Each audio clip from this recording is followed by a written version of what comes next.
વાલા શ્રોતાજનો, જોતજોતામાં દિવાળી આવી ગઈ અને આજે આ દિવાળીએ આપને શુભેચ્છા પાઠવતા ખૂબ જ આનંદ અનુભવીએ છીએ. દિવાળી પ્રાય સંપૂર્ણ ભારતમાં ખૂબ જ ઉલ્લાસપૂર્વક ઉજવાતો તહેવાર છે. શ્રી રામ આ જ દિવસે અયોધ્યા પધાર્યા હતા એમના વનવાસ બાદ. એની ઉજવણી રૂપે દીપ પ્રગટાવીએ છીએ. તીર્થંકર પરમાત્મા શ્રી મહાવીરનું નિર્વાણ પણ દિવાળીની રાતે જ થયું હતું, એ પણ 48 કલાકના નોનસ્ટોપ દેશના બાદ. તો આ દિવાળી પર્વ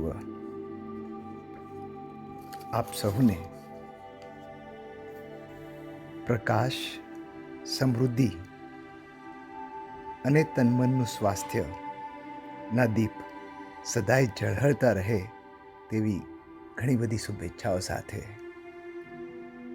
સુવિચારોની શંખનાદની ટીમ ફરી એક વખત તમને નવા વર્ષ માટે પણ વિશ કરે છે કે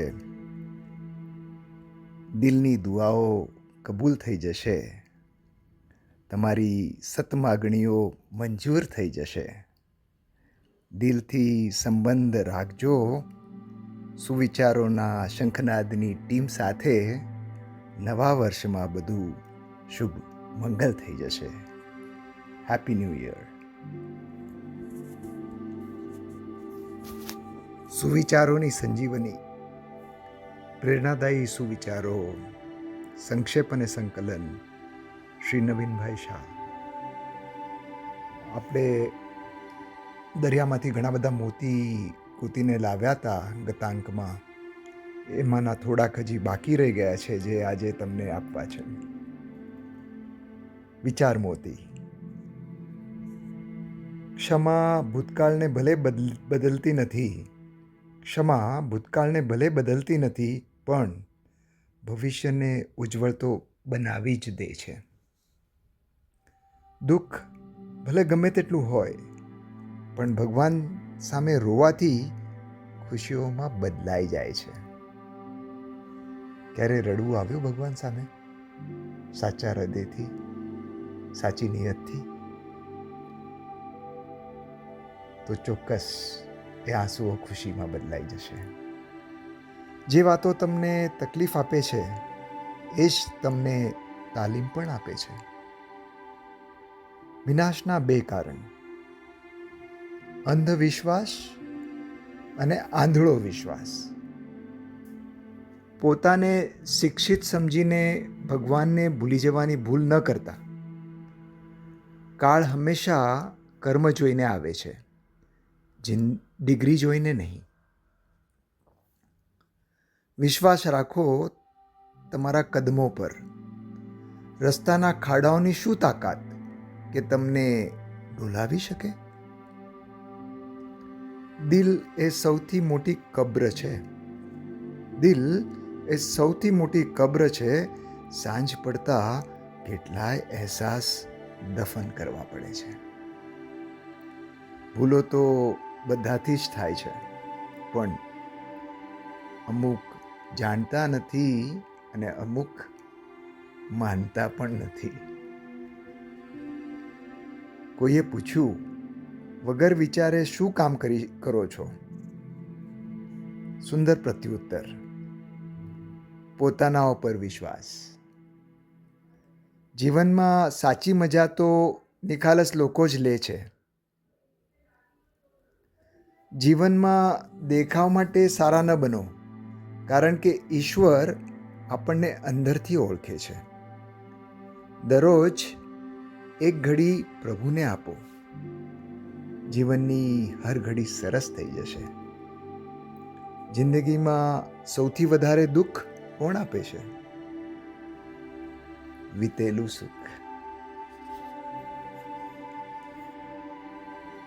ના કોઈને કાયદો પસંદ છે, ના કોઈને વાયદો પસંદ છે. બધાએ પોતપોતાનો ફાયદો પસંદ છે. શબ્દ વધુ અને ભાવ ઓછો એનું નામ યાચના. ભાવ વધુ અને શબ્દો ઓછા એનું નામ પ્રાર્થના. જે લોકો ભાનમાં હોય છે તે ક્યારેય અભિમાનમાં નથી હોતા. તમે નિરાશ થશો એવી માત્ર 2 શક્યતા છે. એક ખોટી આશા અને બીજી ખોટી વ્યક્તિ. તો આશા છે કે આપને આજના વિચારોના મોતી ખૂબ ગમ્યા હશે. પણ હું તમને પુસ્તકોના બાકીના પ્રશ્નો પૂછ્યા વગર નથી છોડવાનો. તો ચાલો તૈયાર થઈ જાઓ આજના પ્રશ્નોના જવાબ આપવા માટે. તો પહેલો પ્રશ્ન છે, સૌથી અઘરી ભાષા? મૌનની. દોષોને પધારવાનું આમંત્રણ આપતી પત્રિકા? જવાબ છે નિંદા. ગુણની ખરી કસોટી ક્યારે? તમારી અને સામેવાળાની પણ. વિચારો. આપત્તિમાં. વિસ્તરવાની કળા આત્મસાત થઈને જ રહે એ શું? અરે ભાઈ, આ શું પ્રશ્ન છે? ફરીથી વિચારી જોજો. વિસ્તરવાની કળા આત્મસાત થઈને જ રહે એ શું? જવાબ છે પ્રેમ. ગ્રહ શાંતિ કરતા વધુ મહત્વની? આ તો આવડી જ જશે તમને. ગૃહ શાંતિ. તો ચાલો ગૃહે બધા શાંતિને પામે. પ્રેમરૂપ વિસ્તરવાની કળા આપણે આત્મસાત કરીએ. ક્યારેક આપણી કસોટી થાય તો ગુણ આપણા દેખાડીએ અને દોષોની પધારવાની આમંત્રણ પત્રિકાનો સ્વીકાર ના કરીએ અને મૌનની ભાષા શીખી લઈએ. બસ એ જ મંગલ કામના સાથે નાસિકથી અમિતના જય જિનેન્દ્ર.